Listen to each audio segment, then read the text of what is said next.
Hello viewers, আশা করি সবাই অনেক ভালো আছেন। আপনাদের মাঝে একটা সত্যিকারের কাহিনী তুলে ধরব, যেটা পথশিশুদের সাথে ঘটে থাকে।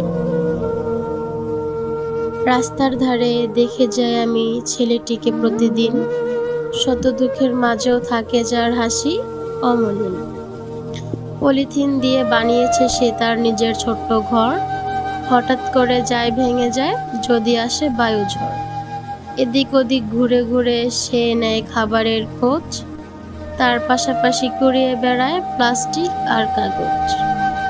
এরকম আছে লক্ষ টোকাই, যারা বড় বেশি অসহায়, চাহিদা তাদের খুব বেশি নয়, বোঝে সেটা কজনায়।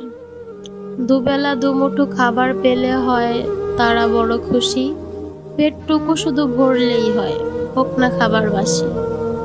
হয়তো বা এই লেখাটি পড়ে আসবে না চোখে জল, গরিবের দুঃখে কাঁদতে পারে এমন আছে কজন বল। কিছু কথা আমি জানি সমাজের ছিন্নমূল শিশুদের নিয়ে এর আগেও পৃথিবীর বহু স্বনামধন্য কবি, লেখক অনেক সাহিত্য রচনা করেছেন, অনেক নামী ব্যক্তি অনেক লেখাজোখা করেছেন। তবুও কেন নতুন করে লিখতে গেলাম বা বলতে গেলাম, মনের জোর থেকেই বলে ফেললাম। ভালো মন্দ যাই লাগুক না কেন, কমেন্ট করতে ভুলবেন না যেন।